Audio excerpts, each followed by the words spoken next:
Hi guys, welcome to my channel. ಇವತ್ತು ನಾನು ಆರಿ work 4ನೇ ಕ್ಲಾಸನ್ನು ಸ್ಟಾರ್ಟ್ ಮಾಡ್ತಿದ್ದೇನೆ. ಸೊ ಇವತ್ತಿನ ಕ್ಲಾಸಲ್ಲಿ ನಾವು ಫ್ಲವರ್ ಡಿಸೈನ್ ಮಾಡುವ. ಯಾರಿಗೆಲ್ಲ ಫ್ಲವರ್ ಡಿಸೈನ್ ಮಾಡಲಿಕ್ಕೆ ಗೊತ್ತಿಲ್ಲ, ನಾನೀಗ ಮಾಡುವ ಮೆಥಡನ್ನು ಫಾಲೋ ಮಾಡಿ. ಸೊ ಫಸ್ಟಿಗೆ ನಿಮ್ಮ ಹತ್ರ ಯಾವುದಾದ್ರೂ ಒಂದು ಬಾಯಿ ಮುಚ್ಚಳ ಇದ್ದರೆ, ಯಾವುದಾದ್ರೂ ಬಾಟಲದ್ದು ಬಾಯಿ ಮುಚ್ಚಳ ಚಿಕ್ಕದಿದ್ದರೆ, ನಾನು ಈಗ ಗಮ್ ತಗೊಂಡಿದ್ದೇನೆ.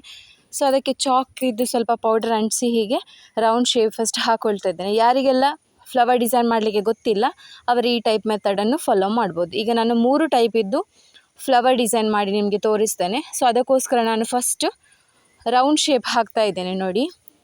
ಸೊ ಫಸ್ಟಿಗೆ ನಾವು ರೌಂಡ್ ಶೇಪ್ ಹಾಕಿದರೆ ನಮಗೆ ಕರೆಕ್ಟಾಗಿ ಗೊತ್ತಾಗುತ್ತೆ ಹೇಗೆ ಫ್ಲವರ್ ಡಿಸೈನ್ ಮಾಡಬೇಕು ಅಂತ. ಸೊ ಫಸ್ಟಿಗೆ ನಾನು ರೌಂಡ್ ಶೇಪ್ ಹಾಕ್ತಾ ಇದ್ದೇನೆ. ಸೊ ರೌಂಡ್ ಶೇಪ್ ಹಾಕಿದ್ದೇನಲ್ಲ ಅದರ ಸೈಡಿಗೆ, ಸೊ ಈಗ ನಾನು ಆ ರೌಂಡ್ ಶೇಪ್ ಹಾಕಿದ್ದೇನಲ್ಲ ಚಾಕಲ್ಲಿ, ಸೊ ಅದರ ಔಟ್ ಸೈಡಿಗೆ ನಾನು ಹೀಗೆ, ನನ್ನ ಹತ್ರ ವೈಟ್ ಪೆನ್ಸಿಲ್ ಇದೆ, ಅದರಲ್ಲಿ ಫಸ್ಟ್ ಮಾರ್ಕ್ ಮಾಡ್ಕೊಳ್ತಾ ಇದ್ದೇನೆ. ನೋಡಿ ನಿಮಗೀಗ ಹೇಗೆ ಕರೆಕ್ಟಾಗಿ ರೌಂಡ್ ಶೇಪ್ ಬಂತಲ್ಲ. ಸೊ ಹಾಗೆಯೇ ನೀವು ಫಾಲೋ ಮಾಡಿ. ಅಂದರೆ ಕೆಲವರಿಗೆ ಫ್ಲವರ್ ಡಿಸೈನ್ ಮಾಡುವಾಗ ಒಂದು ಫ್ಲವರ್ ಸೈಡ್ ದೊಡ್ಡದು, ಒಂದು ಫ್ಲವರ್ ಸೈಡ್ ಚಿಕ್ಕದಾಗುತ್ತೆ. ಬಟ್ ಈ ಮೆಥಡ್ ಫಾಲೋ ಮಾಡಿದರೆ ನಿಮಗೆ ಕರೆಕ್ಟ್ ಆಗುತ್ತೆ. ಹೀಗೆ ರೌಂಡ್ ಶೇಪ್ ಮಾಡಿರೋ ಮಿಡಲಲ್ಲಿ ಒಂದು ಸಣ್ಣ ಡಾಟ್ಸ್ ಹಾಕ್ಕೊಳ್ಳಿ, ಯಾಕಂದರೆ ನಮಗೆ ಡಾಟ್ ಹಾಕಿದ ಮೇಲೆ ಫ್ಲವರ್ ಡಿಸೈನ್ ಮಾಡಲಿಕ್ಕೆ ಕರೆಕ್ಟ್ ಆಗುತ್ತೆ. ಫಸ್ಟಿಗೆ ನಾನು ನಾರ್ಮಲ್ ಬೀಡ್ಸ್ ಅಂದರೆ ಶುಗರ್ ಬೀಡ್ಸಲ್ಲಿ ನಾನು ಫ್ಲವರ್ ಮಾಡಿ ತೋರಿಸ್ತೇನೆ. ಸೆಕೆಂಡ್ ಒನ್ ಗ್ಲಾಸ್ ಬೀಡ್ಸ್, ಸ್ವಲ್ಪ ಗ್ಲಾಸ್ ಬೀಡ್ಸ್ ಹೇಳ್ತಾ ಇರ್ತೇನಲ್ಲ ನಾನು, ಬ್ಲ್ಯಾಕ್ ಆಗದ ಮೆಟೀರಿಯಲ್ ಅಂತ. ಸೊ ಅದರಲ್ಲಿ ನಾನೀಗ ಫ್ಲವರ್ ಡಿಸೈನ್ ಮಾಡಿ ತೋರಿಸ್ತೇನೆ. ಥರ್ಡ್ ಒನ್ ಥ್ರೆಡ್ ಡಿಸೈನ್, ಥ್ರೆಡ್ಡಲ್ಲಿ ಹೇಗೆ ಫ್ಲವರ್ ಮಾಡಬೇಕು ಅಂತ. ಸೊ ಯಾರೆಲ್ಲ ಆರಿ ವರ್ಕ್ ಕಲಿಬೇಕು ಅಂತಿದ್ದೀರಾ ಅವರು ಪ್ಲೀಸ್ ಈ ವಿಡಿಯೋನ ಸ್ಕಿಪ್ ಮಾಡಬೇಡಿ. ಇದಕ್ಕಿಂತ ಮುಂಚೆ ಕೂಡ ಒಂದು 3 ವಿಡಿಯೋ ಅಪ್ಲೋಡ್ ಮಾಡಿದ್ದೇನೆ, ಶುಗರ್ ಬೀಡ್ಸ್, ಚೈನ್ ಸ್ಟಿಚ್ ಮತ್ತು ಲೀಫ್ ಸ್ಟಿಚ್ ಹೇಗೆ ಮಾಡೋದು ಅಂತ. ಸೊ ಹೀಗೇನೆ ಫ್ಲವರ್ ಡಿಸೈನ್ ಮಾಡ್ತಾ ಬರಬೇಕು. ನೋಡಿ ಹೇಗೆ 5 ದಳದ್ದು ಫ್ಲವರ್ ಮಾಡಿದ್ದೇನೆ ನಾನು, ಹೇಗೆ ಕರೆಕ್ಟಾಗಿ ಶೇಪ್ ಬಂತು ನೋಡಿ. ನೀವು ಕೂಡ ಇದೇ ಟ್ರಿಕ್ಸ್ನ ಫಾಲೋ ಮಾಡಿ ಫ್ಲವರ್ ಡಿಸೈನ್ ನಿಮಗೂ ಕೂಡ ಮಾಡ್ಬೋದು, ವಿದೌಟು ಟ್ರೇಸಿಂಗ್ ಮಾಡಿ ಮಾಡ್ಬೋದು. ಟ್ರೇಸಿಂಗ್ ಮಾಡೋದೇ ನಿಮಗೆ ಈ ಫ್ಲವರ್ ಡಿಸೈನ್ ಮಾಡಲಿಕ್ಕಾಗುತ್ತೆ. ಸೊ ಈಗ ಇಷ್ಟು ಮಾಡಿದಾದಮೇಲೆ ನಾವೀಗ ಏನು ಮಾಡಬೇಕಂದ್ರೆ, 2 ಫ್ಲವರಿಗೆ ಮಾತ್ರ ನಾನೀಗ ಸ್ಟಾರ್ಟಿಂಗ್ ಚೈನ್ ಸ್ಟಿಚ್ ಕೊಡ್ತೇನೆ. ಆ ಥ್ರೆಡ್ ವರ್ಕ್ ಮಾಡುವ ಫ್ಲವರ್ ಇದೆಯಲ್ಲ ಅದಕ್ಕೆ ನಾನೀಗ ಸ್ಟಾರ್ಟಿಂಗ್ ಚೈನ್ ಸ್ಟಿಚ್ ಕೊಡಲ್ಲ, ಯಾಕಂದರೆ ನಮಗೆ ಸ್ಟಾರ್ಟಿಂಗ್ ಚೈನ್ ಸ್ಟಿಚ್ ಕೊಟ್ಟರೆ ಸ್ವಲ್ಪ ಆಚೀಚೆ ಆಗುತ್ತೆ ಅಂತ ನನ್ನದೊಂದು ಅನಿಸಿಕೆ. ಅದಕ್ಕೋಸ್ಕರ ನಾನು ಫಸ್ಟ್ ಬೀಡ್ಸಿಗೆ ಔಟರ್ ಲೈನ್ ಥ್ರೆಡ್ ಕೊಟ್ಟು, ಅಂದರೆ ಚೈನ್ ಸ್ಟಿಚ್ ಕೊಟ್ಟು ಆಮೇಲೆ ಬೀಡ್ಸ್ ಫಿಲ್ ಮಾಡ್ತೇನೆ. ಆಗ ನಮಗೆ ಆ ಶೇಪ್ ಆಚೀಚೆ ಆಗಲ್ಲ, ಕರೆಕ್ಟ್ ಇರುತ್ತೆ ಆ ಶೇಪ್. ಸೊ ಈಗ ನಾವೇನು ಮಾಡಬೇಕಂದ್ರೆ ಸ್ಟಾರ್ಟಿಂಗ್ ಚೈನ್ ಸ್ಟಿಚ್ ಕೊಡಬೇಕು. ಝರಿ ಥ್ರೆಡ್ ಮತ್ತು 40 ನಂಬರ್ ತುಲಿಪ್ ನೀಡಲ್ ತಗೊಳ್ಳಿ. ಸ್ಟಾರ್ಟಿಂಗ್ 2 ಫ್ಲವರ್ ಡಿಸೈನ್ ಮಾಡಿದ್ದೇನಲ್ಲ ಬೀಡ್ಸ್ ಮತ್ತು ಗ್ಲಾಸ್ ಬೀಡ್ಸ್ ಇದು, ಅದರ ಔಟರ್ ಲೈನಿಗೆ ನಾವು ಚೈನ್ ಸ್ಟಿಚ್ ಕೊಡಬೇಕೀಗ. ಕರೆಕ್ಟಾಗಿ ಅದೇ ಶೇಪಿಗೆ ನೀವು ಚೈನ್ ಸ್ಟಿಚ್ ಕೊಡಬೇಕು. ಶೇಪ್ಸ್ ಆಚೀಚೆ ಆಗಬಾರ್ದು, ಆಚೀಚೆ ಆದರೆ ಫ್ಲವರ್ ಡಿಸೈನೇ ಆಚೀಚೆ ಆಗುತ್ತೆ. ಅದಕ್ಕೋಸ್ಕರ ನಾನು ನಿಮಗೆ ಈಸಿ ಟ್ರಿಕ್ಸ್ ಹೇಳಿಕೊಟ್ಟದ್ದು. ಯಾವುದಾದ್ರೂ ಬಾಯಿ ಮುಚ್ಚಲ ಸರ್ಕಲ್ ಟೈಪ್ ಇದ್ದಿದ್ರೆ, ರೌಂಡ್ ಶೇಪ್ ಇದ್ದರೆ ಅದನ್ನು ಚಾಕಲ್ಲಿ ಸ್ವಲ್ಪ ಉಜ್ಜಿ ಅದೇ ಮಾರ್ಕ್ ನೀವು ಬಟ್ಟೆ ಮೇಲೆ ಹಾಕಿ ಆಮೇಲೆ ನಿಮಗೆ ಈಸಿಯಾಗಿ ಫ್ಲವರ್ ಡಿಸೈನ್ ಮಾಡ್ಬೋದು. ಈಗ ನಾವು ಸ್ಟಾರ್ಟಿಂಗ್ ಚೈನ್ ಸ್ಟಿಚ್ ಕೊಡ್ತಾ ಇದ್ದೇವೆ. 2 ಫ್ಲವರಿಗೆ ಮಾತ್ರ ಈಗ ಚೈನ್ ಸ್ಟಿಚ್ ಕೊಡಲಿಕ್ಕೆ. ಥರ್ಡ್ ಒನ್ ಇರೋದು ಥ್ರೆಡ್ ವರ್ಕ್ ಆದಮೇಲೆ ಚೈನ್ ಸ್ಟಿಚ್ ಕೊಡಬೇಕು. ಸಿಲ್ಕ್ ಥ್ರೆಡ್ ವರ್ಕ್, ಅದು ಸಿಲ್ಕ್ ಥ್ರೆಡ್ಡಲ್ಲಿ ಮಾಡಿರುವಂತಹ ಫ್ಲವರ್ ಡಿಸೈನ್. ಸೊ ಅದಕ್ಕಿಂತ ಮುಂಚೆ ಕೊಡಲಿಕ್ಕೆ ಹೋಗಬೇಡಿ. ಸೊ ಈಗ ನಾನು ನೋಡಿ ಚೈನ್ ಸ್ಟಿಚ್ ಕೊಡ್ತಾ ಇದ್ದೇನೆ. ಆದಷ್ಟು ಸ್ಲೋ ಆಗಿ ಮಾಡಿ ತೋರಿಸಿದ್ದೇನೆ. ಯಾರೆಲ್ಲ ಬಿಗಿನರ್ಸ್ ಇದ್ದಾರೆ ಅವರಿಗೆಲ್ಲ ಹೆಲ್ಪ್ ಆಗುತ್ತೆ. ಸೊ ಯಾರೆಲ್ಲ ನನ್ನ ಚಾನಲ್ ಹೊಸದಾಗಿ ನೋಡ್ತಿದ್ರೆ ಪ್ಲೀಸ್ ಸಬ್ಸ್ಕ್ರೈಬ್ ಮಾಡ್ಕೊಳ್ಳಿ. ಈ ವಿಡಿಯೋ, ಈ ಸ್ಟಿಚಸ್ ನಿಮಗೆ ಲೈಕ್ ಆದರೆ ಲೈಕ್ ಬಟನ್ ಪ್ರೆಸ್ ಮಾಡಿ, ಆದಷ್ಟು ಶೇರ್ ಮಾಡಿ. ಏನಾದರೂ ಡೌಟ್ಸ್ ಇದ್ದರೆ ಕಮೆಂಟ್ ಮಾಡಿ ತಿಳಿಸಿ. ಸೊ ಈಗ ನಮ್ಮದು ಒಂದರದ್ದು ಚೈನ್ ಸ್ಟಿಚ್ ಕಂಪ್ಲೀಟ್ ಆಯಿತು. ಈಗ ಅದಕ್ಕೆ ನಾವೇನು ಮಾಡ್ತಿದ್ದೇವೆ ಅಂದರೆ, ನಾವೀಗ ಅದಕ್ಕೆ ಲಾಸ್ಟ್ ಎಂಡ್ ನಾಟ್ ಕೊಡ್ತಾ ಇದ್ದೇವೆ. ಸೊ ಸೆಕೆಂಡ್ ಒನ್ ಕೂಡ ಗ್ಲಾಸ್ ಬೀಡ್ಸ್ ಇದು ಫ್ಲವರ್ ಡಿಸೈನ್, ಅದಕ್ಕೆ ಕೂಡ ನಾವು ಸೈಡಿಗೆ ಚೈನ್ ಸ್ಟಿಚ್ ಹಾಕಬೇಕು. ನೋಡಿ ನಾನು ಶೇಪಿಗೆ ಕರೆಕ್ಟಾಗಿ ಚೈನ್ ಸ್ಟಿಚ್ ಹಾಕ್ತಿದ್ದೇನೆ. ಸೊ ನೀವು ಕೂಡ ಹಾಗೆ, ನೀವು ಡಿಸೈನ್ ಒಂದು ಕಡೆ ಮಾಡೋದು, ಚೈನ್ ಸ್ಟಿಚ್ ಒಂದು ಕಡೆ ಹಾಕಿದರೆ ಅದು ಡಿಸೈನೇ ವೇಸ್ಟ್ ಆಗುತ್ತೆ. ಸೊ ಅಂಥ ವರ್ಕ್ ಮಾಡಿದರೂ ನೀಟಾಗಿ ಕಾಣಲ್ಲ. ಸೊ ಅದಕ್ಕೋಸ್ಕರ ನೀವೇನು ಮಾಡಬೇಕಂದ್ರೆ, ನೀವು ಡಿಸೈನ್ ಯಾವುದು ಮಾಡ್ತೀರಾ ಅದರ ಮೇಲ್ಗಡೆ ನೀವು ಚೈನ್ ಸ್ಟಿಚ್ ಕೊಡಬೇಕು. ಯಾವ ಸ್ಟಿಚಸ್ ಆದರೂ ಅಷ್ಟೇ, ಬೀಡ್ಸ್ ಆದರೂ ಚೈನ್ ಸ್ಟಿಚ್ ಆದರೂ ಯಾವುದಾದ್ರೂ ಅಷ್ಟೇ, ನೀವು ಹೇಗೆ ಡಿಸೈನ್ ಮಾಡಿದ್ದೀರಾ ಅದರ ಮೇಲೇ ನೀವು ಚೈನ್ ಸ್ಟಿಚ್ ಅಥವಾ ಬೀಡ್ ಸ್ಟಿಚ್ ಕೊಂಡೋಗಬೇಕು. ಆಗ ಮಾತ್ರ ನಿಮಗೆ ನೀಟಾಗಿ ಫಿನಿಶಿಂಗ್ ಬರುತ್ತೆ. ಅದಕ್ಕೋಸ್ಕರ ನಾನೀಗ ನೋಡಿ ಈಗ ತೋರಿಸ್ತಿದ್ದೇನಲ್ಲ ನಾನೀಗ ಹೇಗೆ ಸ್ಟಿಚಸ್ ಮಾಡೋದು ಅಂತ. ಆದಷ್ಟು ಚಿಕ್ಕ ಚಿಕ್ಕ ಫ್ಲವರ್ ಮಾಡಬೇಕು, ತುಂಬ ದೊಡ್ಡದು ಮಾಡಲಿಕ್ಕೆ ಹೋಗಬೇಡಿ ನೀವು. ಬ್ಲೌಸ್ ವರ್ಕ್ ಮಾಡುವಾಗ ಚಿಕ್ಕ ಚಿಕ್ಕ ಫ್ಲವರ್, ಚಿಕ್ಕ ಚಿಕ್ಕ ಲೀಫ್, ಅಂದರೆ ನಿಮ್ಮದು ಬ್ಲೌಸ್ ನೆಕ್ಕಿದ್ದು ಡಿಸೈನ್ ವಿಡ್ತ್ ಎಷ್ಟಿರಬೇಕಂದ್ರೆ ಜಾಸ್ತಿಗಿಂತ ಜಾಸ್ತಿ ದಪ್ಪ ಅಂದ್ರೂ 1 ಇಂಚು 1.5 ಇಂಚು ಒಳಗಡೆ ಇರಬೇಕು. ಸೊ ನೀವು ಇಂಥ ಚಿಕ್ಕ ಚಿಕ್ಕ ಫ್ಲವರ್ ಲೀಫ್ ಎಲ್ಲ ಮಾಡುವಾಗ ನಿಮ್ಮ 1.5 ಇಂಚು ಫಿಲ್ ಆಗುತ್ತೆ. ಸೊ ಯಾಕಂದರೆ ಇಲ್ಲಿ ಶೋಲ್ಡರ್ ಹತ್ರ ಗ್ಯಾಪ್ ಬರ್ತದೆ, ನಮ್ಮದು ಕೈ ಮತ್ತು ಶೋಲ್ಡರ್ ಜಾಯಿಂಟ್ ಬರುವಾಗ ನಾವು ಎಕ್ಸ್ಟ್ರಾ ವರ್ಕ್ ಮಾಡಿದ್ವಿ ಅಂದರೆ ಟೈಲರ್ಸ್ನವ್ರು ಕಟ್ ಮಾಡುವಾಗ ಡಿಸೈನ್ ಫುಲ್ ಕಟ್ ಆಗುತ್ತೆ. ಒಂದು ವೇಳೆ ಬೀಡ್ಸ್ ವರ್ಕೆಲ್ಲ ಇದ್ದರೆ ಅದು ಕಟ್ ಆದರೆ ವೇಸ್ಟ್, ಅದು ಬೀಡ್ಸ್ ಎಲ್ಲ ಹೋಗುತ್ತೆ. ಸೊ ಈಗ ನಾವೇನು ಮಾಡಬೇಕಂದ್ರೆ ಚೈನ್ ಸ್ಟಿಚ್ ಬೀಡ್ಸ್ ಸ್ಟಿಚ್ ಮಾಡುವ ಥ್ರೆಡ್ ತಗೊಳ್ಳಿ ಮತ್ತು ಐರನ್ ನೀಡಲ್ ತಗೊಳ್ಳಿ. ಈಗ ನಾವು ಸ್ಟಾರ್ಟಿಂಗು ಶುಗರ್ ಬೀಡ್ ಸ್ಟಿಚ್ ಮಾಡುವ. ಫಸ್ಟ್ 1 ಫ್ಲವರಿಗೆ ನಾವೀಗ ಬೀಡ್ಸ್ ಫ್ಲವರ್ ಹೇಳಿದ್ನಲ್ಲ, ಅದು sugar beads, normal sugar beads ಬರುತ್ತಲ್ವ ನಾವು ಬ್ಲೌಸಿಗೆ ಹಾಕೋದು, ಅದು ನಾವು ಸ್ಟಿಚ್ ಮಾಡಬೇಕು. ಅದು ನಿಮ್ಮ ಎಷ್ಟು ಬೀಡ್ಸ್ ಸ್ಟಿಚ್ ಮಾಡ್ತೀರಾ ಅದು ನಿಮ್ಮ ಫ್ಲವರ್ನ ಮೇಲೆ ಡಿಪೆಂಡ್, ಯಾಕಂದರೆ ಅದು ನೀವು ಮಾಡೋ ಫ್ಲವರ್ನ ಸೈಜ್ನ ಮೇಲೆ ಡಿಪೆಂಡ್. ನನಗೀಗ 3 ಬೀಡ್ಸು ಫಿಲ್ ಆಗ್ತಾ ಇದೆ, ಸೊ ನಾನು ಅದೇನೇ ಕಂಟಿನ್ಯೂ ಮಾಡ್ತೇನೆ. ನೀವು ನೋಡಿ, ನೀವು ಎಷ್ಟು ದೊಡ್ಡ ಫ್ಲವರ್ ಮಾಡ್ತೀರಿ ಅದಕ್ಕೆ ಕಂಪ್ಲೀಟಾಗಿ ನೀವು ಬೀಡ್ಸ್ ಸ್ಟಿಚ್ ಮಾಡಿದರೆ ಆಯಿತು. ಬಟ್ ಮಿಡಲಲ್ಲಿ ಫಸ್ಟಿಗೆ ನೀವು ಒಂದು ಚಿಕ್ಕ ಡಾಟ್ ಹಾಕಿರ್ತೀರಲ್ಲ, ಆ ಜಾಗ ಬಿಡಬೇಕು, ಯಾಕಂದರೆ ಎಂಡಿಗೆ ನಮಗೆ ಒಂದು ಚಿಕ್ಕ ಚಿಕ್ಕ ಸ್ಟೋನು ಅದಕ್ಕೆ ಅಂಟಿಸ್ಲಿಕ್ಕಿದೆ. ಸೊ ಅದಕ್ಕೋಸ್ಕರ ಆ ಜಾಗವನ್ನು ನೀವು ಬಿಡಬೇಕು. ಲಾಸ್ಟ್ ಕ್ಲಾಸಲ್ಲಿ ನಾನು ಆರಿ ವರ್ಕ್ ಕ್ಲಾಸಲ್ಲಿ ನಾನು ಲೀಫ್ ಸ್ಟಿಚ್ ಹೇಳಿಕೊಟ್ಟಿದ್ದೇನೆ. ಸೊ ಅದು ಮತ್ತು ಇದು ಈ ಫ್ಲವರ್ ಡಿಸೈನ್ ನೀವು ಮಾಡಿದರೆ ತುಂಬ ಚೆನ್ನಾಗಿ ಬರುತ್ತೆ ಡಿಸೈನ್ಸ್ ಎಲ್ಲ. ಅಂದರೆ ನೀವು ಒಂದು ಸಿಲ್ಕ್ ಥ್ರೆಡ್ಡಲ್ಲಿ ಫ್ಲವರ್ ಮಾಡಿದರೆ ಲೀಫನ್ನು ನೀವು ಯಾವುದರಲ್ಲಿ ಮಾಡಬೇಕು, ಒಂದಾ ಗ್ಲಾಸ್ ಬೀಡ್ಸಲ್ಲಿ ಮಾಡಬೇಕು, ಇಲ್ಲಾಂದರೆ ಬೀಡ್ಸಲ್ಲಿ ಮಾಡಬೇಕು. ಒಂದು ವೇಳೆ ನೀವು ಫ್ಲವರ್ ಬೀಡ್ಸಲ್ಲಿ ಮಾಡಿದರೆ ಅಥವಾ ಗ್ಲಾಸ್ ಬೀಡ್ಸಲ್ಲಿ ಮಾಡಿದರೆ ನೀವು ಅದರ ಲೀಫು ಅದರ ಎಲೆಯನ್ನು ಯಾವುದರಲ್ಲಿ ಮಾಡಬೇಕು, ಸಿಲ್ಕ್ ಥ್ರೆಡ್ಡಲ್ಲಿ ಮಾಡಬೇಕು. ನೀವು ಎರಡೂ ಕೂಡ ಒಂದರಲ್ಲೇ ಮಾಡಿದರೆ, ಈಗ ಬೀಡ್ಸು ನೀವು ಫ್ಲವರಲ್ಲಿ ಮಾಡಿದ್ರಿ, ಲೀಫು ನೀವು ಫ್ಲವರೂ ನೀವು ಬೀಡ್ಸಲ್ಲಿ ಮಾಡಿದ್ರಿ, ಅಥವಾ ಲೀಫು ಕೂಡ ನೀವು ಬೀಡ್ಸಲ್ಲಿ ಮಾಡಿದ್ರಿ ಅಂದರೆ ಅದು ಸ್ವಲ್ಪ ಅಂದರೆ ಡಿಸೈನ್ ಏನು ಅಂತ ಗೊತ್ತಾಗಲ್ಲ, ಅಷ್ಟೇ ಪ್ರಾಬ್ಲಮ್. ಶೇಪ್ಸ್ ಬರುತ್ತೆ, ಬಟ್ ಅದು ಡಿಸೈನ್ ಏನು ಅಂತ ನಮಗೆ ಕರೆಕ್ಟ್ ಅರ್ಥ ಆಗಲ್ಲ ಫಸ್ಟಿಗೆ ನೋಡುವಾಗ. ಅದಕ್ಕಿಂತ ನೀವು ಲೀಫನ್ನು ಅಥವಾ ಫ್ಲವರನ್ನು ನೀವು ಥ್ರೆಡ್ಡಲ್ಲಿ ಮಾಡಿ, ಫ್ಲವರನ್ನು ನೀವು ಥ್ರೆಡ್ಡಲ್ಲಿ ಮಾಡಿ, ಲೀಫನ್ನು ನೀವು ಬೀಡ್ಸಲ್ಲಿ ಮಾಡಿದರೆ ತುಂಬ ಚೆನ್ನಾಗಿ ಕಾಣುತ್ತೆ. ಅಂದರೆ ಆಪೋಸಿಟ್ ಇರುತ್ತಲ್ಲ ಡಿಸೈನ್ಸ್ ಮೆಟೀರಿಯಲ್ ಎಲ್ಲ, ಸೊ ತುಂಬ ಚೆನ್ನಾಗಿ ಕಾಣುತ್ತೆ. ಅದಕ್ಕೋಸ್ಕರ ಆದಷ್ಟು ನೀವು ಸ್ವಲ್ಪ ಡಿಫ್ರೆಂಟಾಗಿ ಮಾಡಲಿಕ್ಕೆ ಟ್ರೈ ಮಾಡಿ. ಆದಷ್ಟು ಚಿಕ್ಕ ಚಿಕ್ಕ ಬೀಡ್ಸ್, ಚಿಕ್ಕ ಚಿಕ್ಕ ಡಿಸೈನ್ಸ್ ಎಲ್ಲ ಯೂಸ್ ಮಾಡಿ, ತುಂಬ ಚೆನ್ನಾಗಿ ಕಾಣುತ್ತೆ. ನೀವು ಟ್ರೈ ಮಾಡಿ ಒಮ್ಮೆ ನಿಮ್ಮ ಬ್ಲೌಸಿಗೆ. ಸೊ ಈ ಫ್ಲವರನ್ನು ಬೇಕಾದರೂ ನಿಮಗೆ ಟ್ರೈ ಮಾಡ್ಬೋದು. ಸೊ ನೋಡಿ, ನಾನೀಗ ಡಿಸೈನ್ ಶುಗರ್ ಬೀಡ್ಸ್ ಸ್ಟಿಚ್ ಮಾಡ್ತಾ ಇದ್ದೇನೆ. ಸೊ ಎಲ್ಲ ಫ್ಲವರಿದ್ದು ಮಿಡಲಿಗೆ ನಾವು ಶುಗರ್ ಬೀಡ್ಸ್, ಒಂದಕ್ಕೆ ಶುಗರ್ ಬೀಡ್ಸ್, ಇನ್ನೊಂದಕ್ಕೆ ಗ್ಲಾಸ್ ಬೀಡ್ಸ್, ಇನ್ನೊಂದಕ್ಕೆ ಸಿಲ್ಕ್ ಥ್ರೆಡ್. ಝರಿ ಥ್ರೆಡ್ಡು ಆಗುತ್ತೆ, ಬಟ್ ಝರಿ ಥ್ರೆಡ್ ಸ್ವಲ್ಪ ಕಷ್ಟ ಆಗುತ್ತೆ, ಯಾಕಂದರೆ ಅದು ಥ್ರೆಡ್ ದಪ್ಪ ಇರೋ ಕಾರಣ ಸೂಜಿಯಲ್ಲಿ ಬೇಗ ಬೇಗ ಬರಲ್ಲ ನೀವು ಎಳೆಯುವಾಗ. ಸೊ ಅದಕ್ಕೋಸ್ಕರ ಝರಿ ಥ್ರೆಡ್ಡಲ್ಲಿ ಮಾಡೋದಕ್ಕಿಂತ ನೀವು ಸಿಲ್ಕ್ ಥ್ರೆಡ್ಡಲ್ಲಿ ಮಾಡಿದರೆ ಬೆಟರ್. ಸೊ ನೋಡಿ, ನಮ್ಮದೀಗ ಕಂಪ್ಲೀಟ್ ಆಗ್ತಾ ಬಂತು. ಫಸ್ಟಿಗೆ ನಾವು ಶುಗರ್ ಬೀಡಿದ್ದು ಫ್ಲವರ್ ಮಾಡಿದಲ್ಲ, ಸೊ ಇಂಥ ಶುಗರ್ ಬೀಡ್ ಫ್ಲವರಿಗೆ ನೀವು ಸಿಲ್ಕ್ ಥ್ರೆಡ್ಡಿದ್ದು 2 ಆ ಸೈಡ್ ಈ ಸೈಡ್ ಲೀಫ್ ಡಿಸೈನ್ ಮಾಡಿದ್ರೆ ತುಂಬ ಚೆನ್ನಾಗಿ ಕಾಣುತ್ತೆ. ಕೆಲವರು 2 ಸೈಡ್ ಮಾಡ್ತಾರೆ, ಕೆಲವರು ಮೇಲೆಗಡೆ 2 ಮಾಡ್ತಾರೆ, ಕೆಲವರು ಮೇಲೆ ಕೆಳಗೆ 2 ಮಾಡ್ತಾರೆ. ಅದು ನಿಮ್ಮ ಯಾವ ಡಿಸೈನ್ ನೀವು ಚೂಸ್ ಮಾಡಿದ್ದೀರಾ ಅದರ ಮೇಲೆ ಡಿಪೆಂಡ್.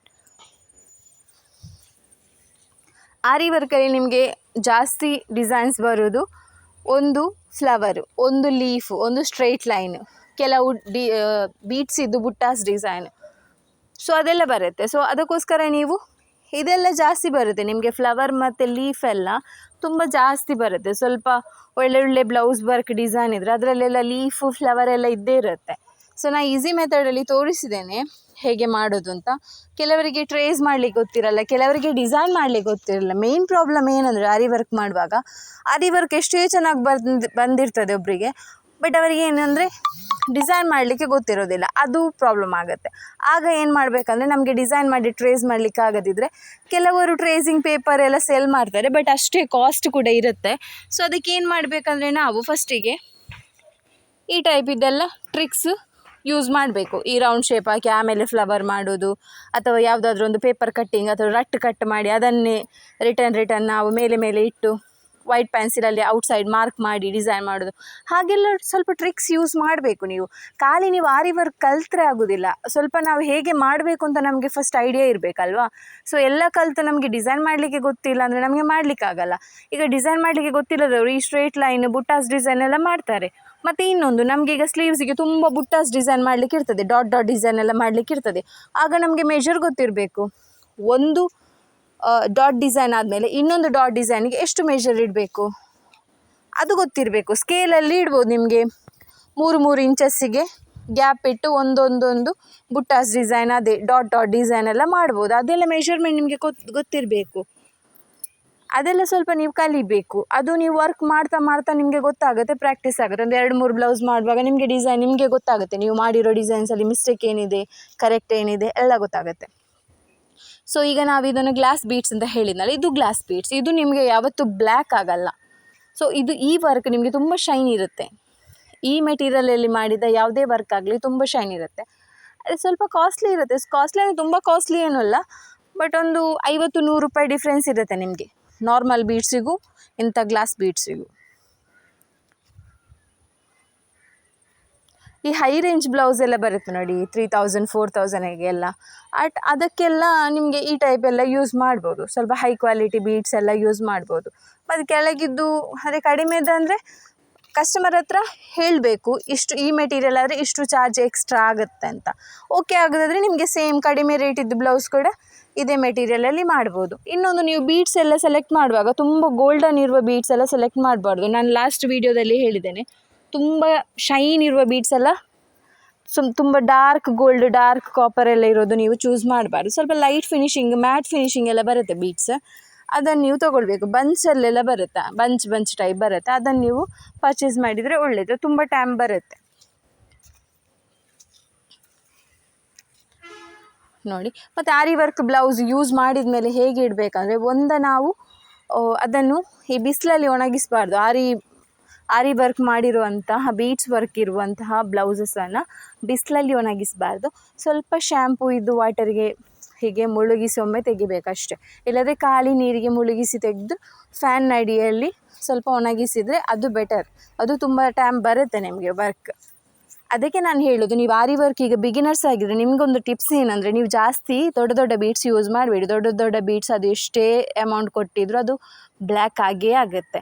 ಸ್ವಲ್ಪ ಚಿಕ್ಕ ಬೀಡ್ಸ್ ಯೂಸ್ ಮಾಡಿ, ಜಾಸ್ತಿ ಥ್ರೆಡ್ ಯೂಸ್ ಮಾಡಿ, ಝರಿ ಥ್ರೆಡ್ ಯೂಸ್ ಮಾಡಿ, ಮತ್ತು ಇಂಥ ಗ್ಲಾಸ್ ಬೀಡ್ಸ್ ಯೂಸ್ ಮಾಡಿ. ವರ್ಕ್ ಏನು ಬ್ಲ್ಯಾಕ್ ಆಗಲ್ಲ, ಕಂಪ್ಲೇಂಟ್ ಬರಲ್ಲ. ನೀವು 4mm 5mm ಎಲ್ಲ ಬೀಡ್ಸ್ ಯೂಸ್ ಮಾಡಿದರೆ ಅದು 1 ವರ್ಷಕ್ಕೆ ಬ್ಲ್ಯಾಕ್ ಆಗಿ ಹೋಗುತ್ತೆ. ಯಾಕಂದರೆ ದೊಡ್ಡ ಬೀಡ್ಸ್ ಅಲ್ಲ, ಬ್ಲ್ಯಾಕ್ ಆದರೆ ಎದ್ದು ಕಾಣುತ್ತೆ ನಿಮ್ಮ ಬ್ಲೌಸಲ್ಲಿ ಬ್ಲ್ಯಾಕ್ ಆಗಿದೆ ಅಂತ. ಚಿಕ್ಕ ಬೀಡ್ಸ್ ಯೂಸ್ ಮಾಡಿದರೆ 1-2 ಏನಾದರೂ ಅಲ್ಲಿ ಬ್ಲ್ಯಾಕ್ ಆದರೂ ಅಷ್ಟು ಗೊತ್ತಾಗಲ್ಲ, ಯಾಕಂದರೆ ನಿಮ್ಮ ಬ್ಲೌಸಲ್ಲಿ ಥ್ರೆಡ್ ವರ್ಕ್ ಎಲ್ಲ ಇರುತ್ತಲ್ಲ ಹಾಗೆ. ನೋಡಿ, ಈಗ ನಾವು third one flower silk thread, ಅಂದರೆ 2 ನಾನು ಸೇಮ್ ಕಲರ್ ಸಿಲ್ಕ್ ಥ್ರೆಡ್ ತೊಗೊಂಡಿದ್ದೇನೆ, ಪಿಂಕ್ ತೊಗೊಂಡಿದ್ದೇನೆ. ನೋಡಿ, 2 ಎಳೆ ದಾರ. ನಾನು ಯಾವಾಗಲೂ ಹೇಳುವಾಗೆ ಸಿಲ್ಕ್ ಥ್ರೆಡ್ಡಲ್ಲಿ ಸ್ಟಿಚ್ ಮಾಡೋದು, ಫಸ್ಟಿಗೆ 2 ಎಳೆ ದಾರ ತೊಗೊಳ್ಬೇಕು, ಆಮೇಲೆ ಹೀಗೆ ಫಿಲ್ಲಿಂಗ್ ಸ್ಟಿಚ್ ಕೊಡಬೇಕು. ನಿಮಗೆ ಯಾರಿಗೆಲ್ಲ ಫಿಲ್ಲಿಂಗ್ ಸ್ಟಿಚ್ ಗೊತ್ತಿಲ್ಲ, ನನ್ನ ಇದಕ್ಕಿಂತ ಮುಂಚಿನ ವೀಡಿಯೋದಲ್ಲಿ ನಾನು ತೋರಿಸಿದ್ದೇನೆ ಹೇಗೆ ಫಿಲ್ ಮಾಡೋದು ಸಿಲ್ಕ್ ಥ್ರೆಡ್ ಸ್ಟಿಚಸ್ ಅಂತ. ಸೊ ಅದನ್ನೊಮ್ಮೆ ನೋಡಿಕೊಳ್ಳಿ. ಮತ್ತು ಲೀಫ್ ಸ್ಟಿಚ್ ಕೂಡ ಮಾಡಿದ್ದೇನೆ, ಸೇಮ್ ಮೆಥಡ್. ನಾನು ಲೀಫಲ್ಲಿ ಹೇಗೆ ನಿಮಗೆ ಫಿಲ್ಲಿಂಗ್ ಸ್ಟಿಚ್ ಮಾಡಿದ್ದೇನೆ, ಸೇಮ್ ಮೆಥಡ್ ನಾವು ಫ್ಲವರಲ್ಲಿ ಕೂಡ ಸೇಮ್ ಆಗಿ ಮಾಡೋದು. ಸೊ ನೋಡಿ, ಈಗ ನಾವು ಫುಲ್ ಸಿಲ್ಕ್ ಥ್ರೆಡ್ಡಿಗೆ ನಾವು ಥ್ರೆಡ್ ವರ್ಕ್ ಆದಮೇಲೆ ಚೈನ್ ಸ್ಟಿಚ್ ಕೊಟ್ಟರೆ ಸ್ವಲ್ಪ ನೀಟಾಗಿ ಕಾಣುತ್ತೆ. ಫಸ್ಟಿಗೆ ಚೈನ್ ಸ್ಟಿಚ್ ಕೊಟ್ಟರೆ ನಮಗೆ ಕಷ್ಟ ಆಗುತ್ತೆ, ಸಿಲ್ಕ್ ಥ್ರೆಡ್ ಫಿಲ್ ಮಾಡಲಿಕ್ಕೆ ಕಷ್ಟ ಆಗುತ್ತೆ. ಅದಕ್ಕೆ ನಾನು ಎಂಡಿಗೆ ಚೈನ್ ಸ್ಟಿಚ್ ಕೊಡ್ತೇನೆ. ಇದು ಸಿಲ್ಕ್ ಥ್ರೆಡ್ ಫಿಲ್ ಆದಮೇಲೆ ಎಂಡಿಗೆ ನಾನು ಚೈನ್ ಸ್ಟಿಚ್ ಕೊಡ್ತೇನೆ ಫ್ಲವರಿಗೆ. ಸೊ ನಮ್ಮಲ್ಲಿ ಆರಿ ವರ್ಕ್ ಆನ್ಲೈನ್ ಕ್ಲಾಸಸ್ ಕೂಡ ಇದೆ, ಯಾರಿಗೆಲ್ಲ ಬೇಕು ಅವರು ಜಾಯ್ನ್ ಆಗ್ಬೋದು. ಆಲ್ರೆಡಿ ಕ್ಲಾಸಸ್ ಎಲ್ಲ ಅಟೆಂಡ್ ಮಾಡಿ first day second day stitches ಎಲ್ಲ ಮಾಡಿದವರದ್ದು ಕಮ್ಯುನಿಟಿ ಪೋಸ್ಟಲ್ಲಿ ನಾನು ಹಾಕಿದ್ದೇನೆ, ಫೋಟೋಸ್ ಎಲ್ಲ ಹಾಕಿದ್ದೇನೆ ನೋಡಿ. ಮತ್ತು ಲಾಸ್ಟ್ ಬ್ಯಾಚ್ ನಮ್ಮದು ಆರಿ ವರ್ಕ್ ಸ್ಟೂಡೆಂಟ್ ವರ್ಕ್ ಮಾಡಿರೋಂತಹ ಬ್ಲೌಸಸ್ ಕೂಡ ನಾನು ಹಾಕಿದ್ದೇನೆ, ಪೋಸ್ಟ್ ಮಾಡಿದ್ದೇನೆ. ಪ್ಲೀಸ್ ಚೆಕ್ ಮಾಡ್ಕೊಳ್ಳಿ ಒಮ್ಮೆ. ಇಂಟ್ರೆಸ್ಟ್ ಇರುವವರು ಜಾಯ್ನ್ ಆಗ್ಬೋದು. ಕೆಳಗಡೆ ನನ್ನ ವಾಟ್ಸಪ್ ನಂಬರ್ ಕೊಟ್ಟಿರ್ತೇನೆ, ಅದಕ್ಕೆ ಕಾಲ್ ಮಾಡಿ ಅಥವಾ ಮೆಸೇಜ್ ಮಾಡಿ ಡೀಟೇಲ್ಸ್ ಕೇಳ್ಬೋದು, ನಾನು ಹೇಳ್ತೇನೆ. ಓಕೆ. ಸೊ ಈಗ ಇದು ಕೂಡ ಕಂಪ್ಲೀಟ್ ಆಗ್ತಾ ಬಂತು ನೋಡಿ, ಸಿಲ್ಕ್ ಥ್ರೆಡ್ ಕೂಡ ಕಂಪ್ಲೀಟ್ ಆಗ್ತಾ ಬಂತು. ಸಿಲ್ಕ್ ಥ್ರೆಡ್ ತುಂಬ ಜನಕ್ಕೆ ಕಟ್ಟಾಗುತ್ತೆ ಅಂತ ಹೇಳ್ತಾರೆ ವರ್ಕ್ ಮಾಡುವಾಗ. ಬಟ್ ನೀವೇನು ಮಾಡಬೇಕಂದ್ರೆ, ಕಟ್ಟಾಗುವ ಚಾನ್ಸಸ್ ಅಂದರೆ ನಿಮಗೆ ಅದು ಬಿಗಿನರ್ಸ್ ಆಗಿರೋ ಕಾರಣ ನೀವು ಫೋರ್ಸಲ್ಲಿ ಎಳಿವಾಗ ಅದು ಸೂಜಿ ಹೇಗೂ ಶಾರ್ಪ್ ಇರುತ್ತಲ್ಲ, ಸಿಲ್ಕ್ ಥ್ರೆಡ್ ತುಂಬ ಸಿಲ್ಕ್ ಆಗಿರುತ್ತೆ, ಸಾಫ್ಟ್ ಆಗಿರುತ್ತೆ, ಅದು ಕಟ್ಟಾಗುತ್ತೆ. ಅದಕ್ಕೇನು ಮಾಡಬೇಕಂದ್ರೆ, ನಿಮಗೆ ಥ್ರೆಡ್ ಬಟ್ಟೆ ಒಳಗಡೆಯಿಂದ ಎಳಿವಾಗ ಬರದಿದ್ದರೆ ಸ್ವಲ್ಪ ನೀಡಲನ್ನು ಉಂಟಲ್ಲ, ಸೂಜಿಯನ್ನು ಸ್ವಲ್ಪ ಕ್ರಾಸ್ ಮಾಡಿ ಮೇಲೆ ಎಳಿಬೇಕು. ಸ್ವಲ್ಪ ಸೂಜಿಯನ್ನು ಎಳಿವಾಗ ಸ್ವಲ್ಪ ಕ್ರಾಸ್ ಮಾಡಿ ಎಳೀರಿ. ಅದು ಹ್ಯಾಬಿಟ್ ಅಂದರೆ ನಿಮಗೆ ಜಾಸ್ತಿ ಪ್ರಾಕ್ಟೀಸ್ ಆದರೆ ಕರೆಕ್ಟ್ ಆಗುತ್ತೆ. ಮತ್ತು ಒಂದು ವೇಳೆ ನಿಮಗೆ ವರ್ಕ್ ಮಾಡುವಾಗ ಸಿಲ್ಕ್ ಥ್ರೆಡ್ ಮಿಡ್ಲಲ್ಲಿ ಕಟ್ ಆಯಿತು, ಈಗ ಅರ್ಧ ಡಿಸೈನ್ ಆಯಿತು. ಸಿಲ್ಕ್ ಥ್ರೆಡ್ ಕಟ್ ಆಯಿತು, ಏನು ಮಾಡೋದು, ರಿಟರ್ನ್ ನಮಗೆ ನಾಟ್ ಹಾಕ್ಲಿಕ್ಕೆ ಆಗೋದಿಲ್ಲ, ಕಷ್ಟ ಆಗುತ್ತೆ ಅಂದರೆ ಒಂದು ಈಸಿ ಟ್ರಿಕ್ಸ್ ಅಂದರೆ ಅದರ ಮೇಲೆ ಸ್ವಲ್ಪ ಗಮ್ ಹಾಕಿಸಿ ಅಂಟಿಸಿ, ಅಲ್ಲಿಗೆ ಸ್ವಲ್ಪ ಗಮ್ ಹಾಕಿ ಅಂಟಿಸ್ಬೇಕು. ರಿಟರ್ನ್ ನೀವು ಎಕ್ಸ್ಟ್ರಾ ಒಂದು ನಾಟ್ ಹಾಕಿ ರಿಟರ್ನ್ ಗಂಟು ಹಾಕಿ ರಿಟರ್ನ್ ನೀವು ವರ್ಕ್ ಸ್ಟಾರ್ಟ್ ಮಾಡ್ಬೋದು. ಸೊ ಹಾಗೆ ಮಿಡ್ಲಲ್ಲಿ ಕಟ್ ಆಯಿತು ಅಂದರೆ ಈಗ ಎಕ್ಸ್ಟ್ರಾ ಥ್ರೆಡ್ ಎಲ್ಲ ಬಂದರೆ ನಾವು ಕಟ್ ಮಾಡಬೇಕು. ಸ್ಟಾರ್ಟಿಂಗೆ ಮೆಲ್ಲ ಕಟ್ ಮಾಡಬೇಕು, ಯಾಕಂದರೆ ನಾಟ್ ಎಲ್ಲ ಕಟ್ಟಾದರೆ ಇಡೀ ವರ್ಕು ಹಾಳಾಗುತ್ತೆ. ಸೊ ಮೆಲ್ಲ ಕಟ್ ಮಾಡಿದರೆ ನಿಮಗೆ ನೀಟ್ ಫಿನಿಶಿಂಗ್ ಬರುತ್ತೆ, ಇಲ್ಲಾಂದರೆ ಥ್ರೆಡ್ ಮೇಲೆಲ್ಲ ಎದ್ದು ಗಲೀಜು ಕಾಣುತ್ತೆ. ಸೊ ಏನು ಮಾಡುವ, ಈಗ ಸಿಲ್ಕ್ ಥ್ರೆಡ್ ಇದು ಫಿಲ್ ಆಯಿತು, ಈಗ ನಾವು ಚೈನ್ ಸ್ಟಿಚ್ ಹಾಕಬೇಕು. ಆ ಫ್ಲವರ್ ಶೇಪ್ ನಾವು ಮೊದಲು ಮಾಡಿದ್ದೇವಲ್ಲ ಅದಕ್ಕೇ ಸೇಮ್ ನಾವು ಚೈನ್ ಸ್ಟಿಚ್ ಹಾಕುವ. ನೋಡಿ, ಈಗ ನಾವು ಚೈನ್ ಸ್ಟಿಚ್ ಹಾಕ್ತಿದ್ದೇವೆ. ನಾನು ಸಿಲ್ಕ್ ಥ್ರೆಡ್, ಕೆಲವರು ಫಸ್ಟಿಗೆ ಹಾಕ್ತಾರೆ ಥ್ರೆಡ್, ಚೈನ್ ಸ್ಟಿಚ್ ಫಸ್ಟಿಗೆ ಹಾಕಿ ಆಮೇಲೆ ಸಿಲ್ಕ್ ಥ್ರೆಡ್ ಫಿಲ್ ಮಾಡ್ತಾರೆ. ಬಟ್ ನನಗೆ ಅದು ಅಷ್ಟು ಕಂಫರ್ಟೇಬಲ್ ಇಲ್ಲ ಆ ಟೈಪ್ ಮಾಡೋದು. ನಾನು ಫಸ್ಟು ಥ್ರೆಡ್ ಫಿಲ್ ಮಾಡಿ, ಅಂದರೆ ಸಿಲ್ಕ್ ಥ್ರೆಡ್ಡಿದ್ದು ಯಾವುದೇ ಡಿಸೈನ್ ಮಾಡಿದರೂ ನಾನು ಎಂಡಿಗೆ ಚೈನ್ ಸ್ಟಿಚ್ ಕೊಡೋದು. ಆಗ ನಮಗೆ ಶೇಪ್ಸ್ ಎಲ್ಲ ಕರೆಕ್ಟ್ ಬರುತ್ತೆ, ಇಲ್ಲಾಂದರೆ ಶೇಪ್ ಎಲ್ಲ ಸ್ವಲ್ಪ ಆಚೆ ಈಚೆ ಆಗುತ್ತೆ ಡಿಸೈನಿದ್ದು. ಸೊ ನೋಡಿ, ನಮ್ಮದೀಗ ಕಂಪ್ಲೀಟ್ ಆಗ್ತಾ ಬಂತು. 3 ಟೈಪ್ ಇದ್ದು ಫ್ಲವರ್ ಡಿಸೈನ್ ಮಾಡಿದ್ದೇನೆ. ಯಾರಿಗೆಲ್ಲ ಇಷ್ಟ ಆಯಿತು ನನ್ನ ಚಾನಲ್ನ ಸಬ್ಸ್ಕ್ರೈಬ್ ಮಾಡ್ಕೊಳ್ಳಿ, ಲೈಕ್ ಬಟನ್ ಪ್ರೆಸ್ ಮಾಡಿ, ಏನಾದರೂ ಡೌಟ್ಸ್ ಇದ್ದರೆ ಕಮೆಂಟ್ ಮಾಡಿ, ಆದಷ್ಟು ಶೇರ್ ಮಾಡಿ. ಆರಿ ವರ್ಕ್ ಆನ್ಲೈನ್ ಕ್ಲಾಸ್ ಬೇಕಾದವರು ನಾನು ಕೆಳಗೆ ನಂಬರ್ ಕೊಟ್ಟಿರ್ತೇನೆ, ಅದಕ್ಕೆ ಕಾಂಟ್ಯಾಕ್ಟ್ ಮಾಡಿ. ಓಕೆ, ಈಗ ನಮ್ಮ ಮೂರು ಟೈಪ್ ಇದ್ದು ಕೂಡ ಫ್ಲವರ್ ಡಿಸೈನ್ ಕಂಪ್ಲೀಟ್ ಆಯಿತು. ಸೊ ನೋಡಿ ಹೇಗೆ ಕಾಣ್ತುಂಟು, ನೋಡ್ಬೋದು ನಿಮಗೆ ಡಿಸೈನು. ಸ್ವಲ್ಪ ಇದಕ್ಕೇನು ಮಾಡಬೇಕಂದ್ರೆ ಮಿಡಲಿಗೆ ಸ್ವಲ್ಪ ಗ್ಯಾಪ್ ಬಿಟ್ಟಿದ್ದೇವಲ್ಲ ನಾವಾಗ, ಅದು ಸ್ವಲ್ಪ ಒಂದು ರೌಂಡ್ ಚಿಕ್ಕೊಂದು ಸ್ಟೋನ್ ಹಾಕುವಷ್ಟು ಜಾಗ ಬಿಟ್ಟರೆ ಸಾಕು ನೀವು ಫಿಲ್ ಮಾಡುವಾಗ. ಸೊ ಅದಕ್ಕೆ ನಾವೀಗ ಗಮ್ ಹಾಕಿ ನಾವೀಗ ಫಿಲ್ ಮಾಡುವ, ಸ್ಟೋನ್ನ ಫಿಲ್ ಮಾಡಬೇಕೀಗ. ನೀವು ಸ್ಟೋನ್ ಅಂಟಿಸಲಿಕ್ಕೆ ಬೇರೆ ಸ್ಟಿಕ್ ಯೂಸ್ ಮಾಡಬೇಕು ಅಂತ ಇಲ್ಲ, ನಿಮ್ಮ ನೀಡಲಿದ್ದು ಬ್ಯಾಕ್ ಸೈಡ್ ಇರ್ತದಲ್ಲ ಅದಕ್ಕೆ ಸ್ವಲ್ಪ ಗಮ್ ಅಂಟಿಸಿ ಹೀಗೆ ಸ್ಟೋನ್ನ ಇಡ್ಬೋದು. ನೋಡಿ, ಸ್ಟಿಕ್ ಮಾಡ್ಬೋದು. ನೀವು ಬೇರೆ ಸ್ಟೋನ್ ಇದ್ದರೆ ಸ್ಟೋನ್ ಹಾಕಿ, ಪರ್ಲ್ ಆದರೆ ಬೀಟ್ಸರಿ ಯಾವುದು ನಿಮಗೆ ಇಷ್ಟ ಇದೆ ಅದನ್ನು ನಿಮಗೆ ಹಾಕ್ಬೋದು. ಸ್ವಲ್ಪ ಕೇರ್ಫುಲ್ಲಾಗಿ ಸ್ಟೋನ್ ಅಂಟಿಸಿ, ಯಾಕಂದರೆ ಅದು ಹೋಗುತ್ತೆ. ನೋಡಿ ಫ್ರೆಂಡ್ಸ್, ಆಯಿತು, ನಿಮಗೋಸ್ಕರ ಫ್ಲವರ್ ಡಿಸೈನ್ ರೆಡಿ ಮಾಡಿದ್ದೇನೆ. ನೋಡಿ, ಆದಷ್ಟು ಪ್ರಾಕ್ಟೀಸ್ ಮಾಡಿ, ಮನೆಯಿಂದಲೇ ಬಿಸ್ನೆಸ್ ಮಾಡಲಿಕ್ಕೆ ಸ್ಟಾರ್ಟ್ ಮಾಡಿ. ಬಿಗಿನರ್ಸ್ ಆಗಿದ್ದರೆ ಬೇರೆ ಕೂಡ 4 ವೀಡಿಯೋ ಹಾಕಿದ್ದೇನೆ ನಾನು, 3 ವೀಡಿಯೋ ಕ್ಲಾಸಿದ್ದು, ಅದು ಕೂಡ ನೋಡಿ. ಈ ವಿಡಿಯೋ ನೋಡಿ, ನಿಮ್ಗೆ ಆಗ ಕರೆಕ್ಟಾಗಿ ಗೊತ್ತಾಗುತ್ತೆ. ಚೈನ್ ಸ್ಟಿಚ್, ಬೀಟ್ ಸ್ಟಿಚ್ ಎಲ್ಲ ಹಾಕಿದ್ದೇನೆ ವಿಡಿಯೋದಲ್ಲಿ. ಸೊ ನೋಡಿದ್ರಲ್ಲ, ಇಷ್ಟ ಆಯಿತಾ? Thank you, bye.